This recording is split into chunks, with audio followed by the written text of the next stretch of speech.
I didn't plan on making a friend on that trip. Honestly, I didn't really plan anything. I just left. I was burned out, tired of seeing the same street, the same office, the same ceiling every night. So I took some time off, threw a bag in my car, and started driving with no real destination. Just highways, gas stations, and cheap motels that all smelled like old air conditioner. The first time I saw him, it was almost 2 a.m. at one of those roadside diners that looks like they've been there since the 80s. The place was almost empty. A waitress leaned on the counter scrolling through her phone. A flickering neon sign buzzed in the window. The only other customer was a guy sitting at the bar, hunched over a mug of coffee. He looked average. Brown hair, a little messy, glasses, faded black hoodie. He had that tired traveler look, like he'd been on the road as long as I had. I was staring at the menu, pretending to decide, but really just fighting sleep when he glanced over his shoulder at my table. "Long drive?" he asked. I shrugged. "Feels like it." He smiled, small but friendly. "You look like you're about 3 fries away from passing out." I laughed a little. "That obvious?" "Yeah," he said. "You've got the 'what am I doing with my life' face. I know it well." We ended up talking. It started with small stuff, where I'd come from, how far I was going, that kind of thing. I told him I'd taken some time off to just drive and clear my head. He nodded like he understood perfectly. "Best thing you can do," he said. "Get out before you forget what quiet sounds like." He said his name was Daniel. He told me he was between places and did remote contract work, which could mean anything. But on the road, that kind of answer doesn't feel weird. Nobody expects a full resume at 2 a.m. and a greasy spoon. He was easy to talk to, calm, soft-spoken. Every time I said something, he seemed genuinely interested, like he was studying the way I thought. I figured he was just one of those good listeners. When I finished eating and went to pay, my card decided to embarrass me. The machine beeped. The waitress frowned and tried again. The same thing. "Declined," she said. I knew I had money. My bank just loses its mind whenever I travel. "I can call them," I said, feeling my face heat up. "It'll just take a minute." Before I could pull out my phone, someone slid a card across the counter next to me. "I got it," Daniel said. I turned. "Dude, no, it's fine, really." He waved it off like it was nothing. "It's just a meal. You look dead on your feet. Let it go." The waitress ran his card. It went through. I reached for my wallet anyway. "At least let me give you cash." He shook his head. "Buy me a drink if we ever cross paths again?" I smiled. "Yeah, sure, if." We said goodbye in the parking lot. He walked off into the night in one direction. I went to my car in the other. I figured that was it. Random nice stranger road trip moment done. 2 nights later, I walked into a bar in a completely different town, and he was there. Same hoodie, same glasses, same relaxed way of sitting with one arm over the back of the stool, like he'd just grown there. I blinked. "No way.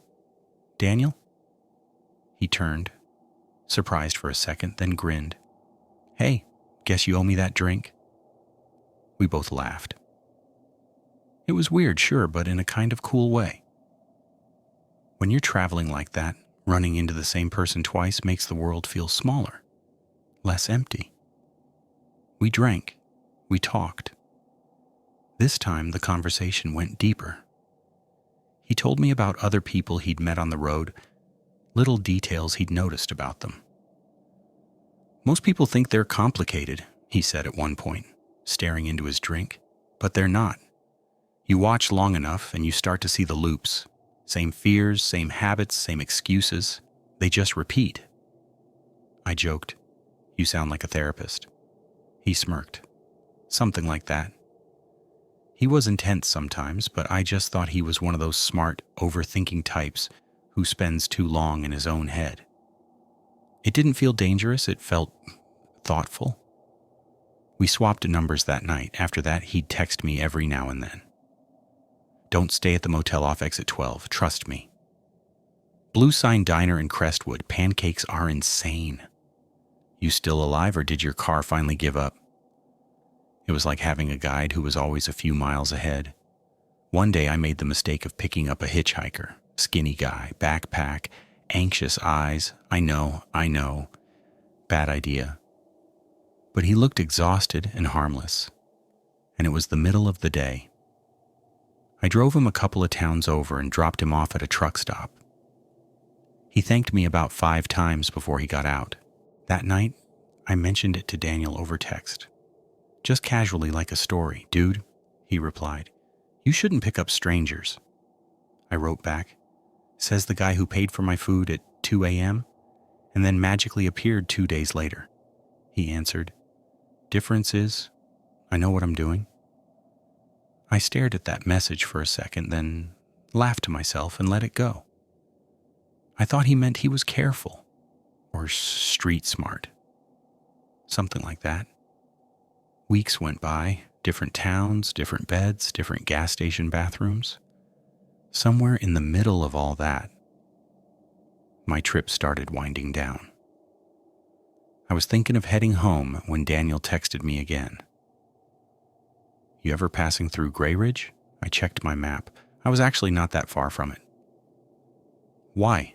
I asked. I've got a place there now, he said. If you're nearby Thursday, come over. I'll cook. You can crash on my couch, take a break from bedbug motels. I hesitated, but honestly, the idea of a real couch and a real kitchen sounded amazing, and it wasn't like he'd ever given me a reason to feel unsafe. He'd paid for my meal, helped me out, kept me company on the road. Yeah, I wrote. Send the address. Thursday night, I put it in the GPS and started driving. It was raining. Not a downpour, just that steady drizzle that makes the road reflective. Headlights smeared across the asphalt, and the wipers made that hypnotic squeak back and forth. I remember the time on the dash, 8:57 p.m. I was supposed to get there a little after 9. I never made it. My front tires hit a shallow sheet of water, and for a split second the steering wheel went light in my hands. The car drifted left. I did the worst possible thing.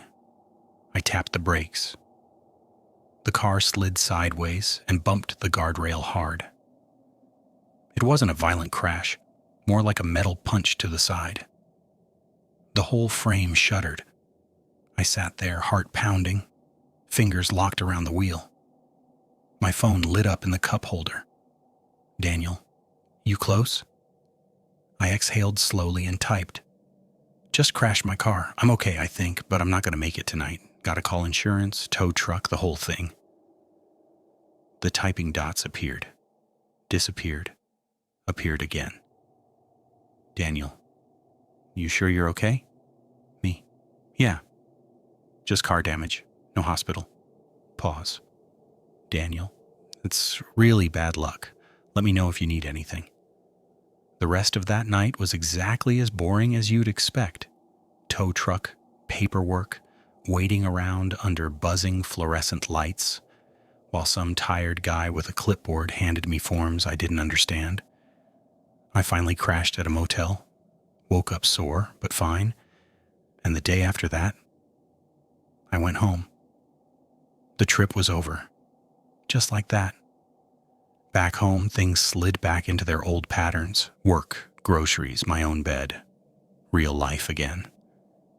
Daniel still texted sometimes. How's civilian life? Missed the road yet?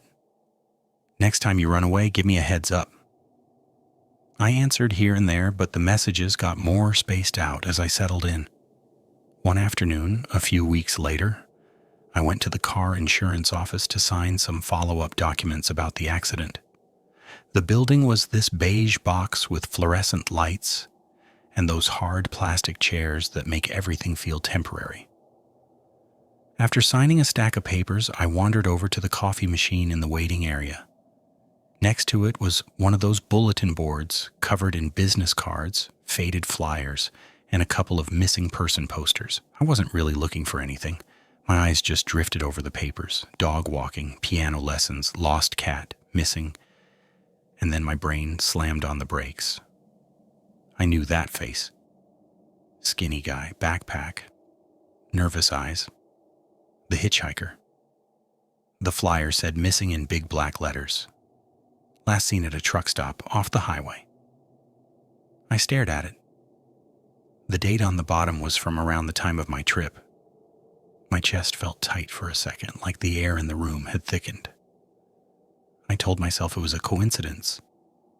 Highways blur together. People blur together. I could be wrong. On the drive home, my mind kept decorating that coincidence with more coincidences. You shouldn't pick up strangers. Difference is, I know what I'm doing. I thought about the news I'd half heard in motel lobbies. Something about people disappearing along certain stretches of road. I'd never paid full attention. It was always background noise. I pulled into my usual parking spot outside my building and sat there for a moment, phone in my hand, lights off. A notification slid down from the top of the screen. Daniel? Got any plans tonight? I blinked, then scrolled up. Earlier that day, before the insurance office, he'd texted, I'm near your town for a few days. We should hang out. Would be nice to chill somewhere that isn't a bar. I'd answered without thinking much about it. Sure, man, come over. I'll order food. I put it in park, killed the engine, and got out. That's when I saw it. My front tire was shredded. Not just flat, cut. The rubber hung in ragged strips. The back tire on the same side looked the same, knifed. I felt the blood drain from my face. For half a second, everything went dead quiet in my head. No thoughts, just the sound of the night and my own breathing. Then I heard footsteps. Slow at first, then faster. I looked up. He was there. Daniel was at the far end of the lot, walking toward me. His hoodie was up now, shadowing his face. One of his hands was in his pocket. Hey, he called, voice calm, almost amused. Everything okay with the car? My mouth went dry. Flat, I said, or tried to. It came out thin. Must have run over something. He kept walking. That's weird, he said. Both on the same side? Bad luck. He stepped under one of the lights, and that's when I saw what was in his hand. A knife. Not huge, not horror movie dramatic, just real. Metal catching the yellow light, held loose and familiar. My body reacted before my brain. I turned and ran. I heard him behind me, the slam of his shoes against the concrete snapping the silence open. Come on, he shouted, voice still too calm. You don't have to make this messy. I aimed for the building entrance, but he was closer than I thought. I could hear the knife clattering lightly against something as he ran. Instead of going for the main door, I cut sideways.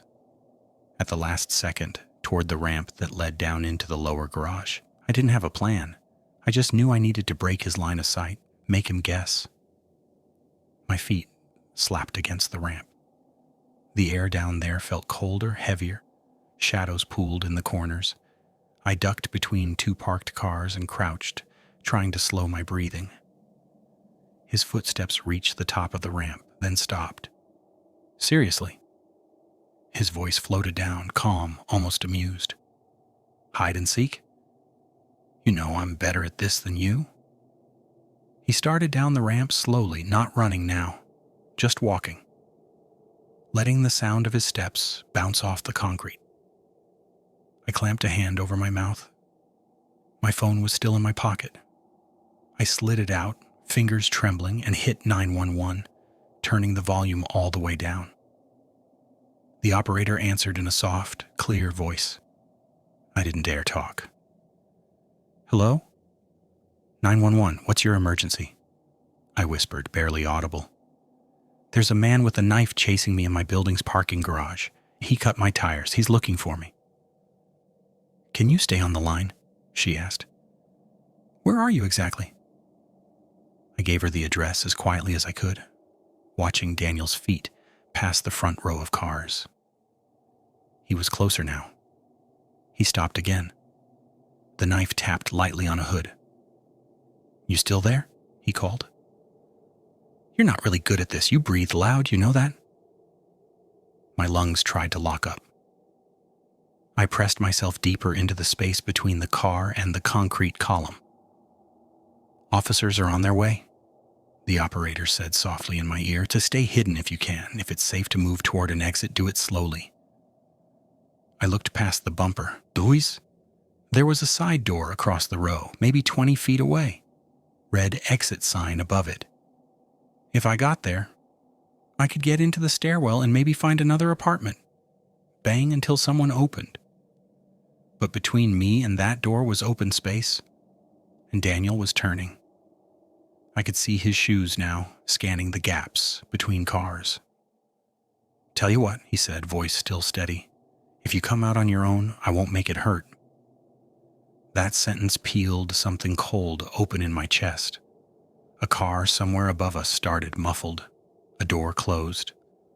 Life going on up there, completely normal. Down here, his shoes stopped right at the gap where I was hiding. For a second, all I could see were his ankles and the tip of the knife held down by his side. He leaned forward a little like he was trying to listen. I had two options: stay frozen and hope he moved on, or move first. My hand brushed against something on the ground, a loose chunk of gravel or concrete. I grabbed it without thinking. He shifted his weight. I threw the rock as hard as I could toward the far end of the garage. It clattered loudly against a metal pillar and skidded under another car. His head snapped up. I bolted. I sprinted out from my hiding spot and aimed straight for the exit door. He shouted something behind me, and the sound of his shoes exploded into motion again. My hand hit the metal bar of the door. It stuck for half a second. My heart stopped, then snapped open. I launched myself into the stairwell and slammed it behind me. He hit the door a second later. The impact rattled it in its frame. I grabbed the handle and yanked it down, praying there was a lock. There was. The click of it sliding into place was the sweetest sound I'd ever heard. Metal scraped on the other side. The knife, maybe. Then his voice, muffled but too close. "Hey, open the door. We're just talking. Don't be dramatic." Footsteps on the stairs above us, doors opening, people coming and going unaware. The operator in my ear said, "Stay where you are. Officers are almost there." I backed up the stairs, never taking my eyes off the door. After a few seconds, the banging stopped. Silence. I didn't know if he'd given up or gone around another way or was just standing there breathing. I climbed to the next landing, then the next, wanting as many layers of concrete between us as possible. I heard sirens faintly in the distance. Later, the police found my car with the 2 slashed tires. They took my statement. I told them everything about Daniel, the road trip, the hitchhiker, the texts. The difference is I know what I'm doing. They ran his name. It wasn't the name he'd given me. They were already looking for him under another one. I moved after that, got a different number, new locks, new routine. I stopped taking long solo trips.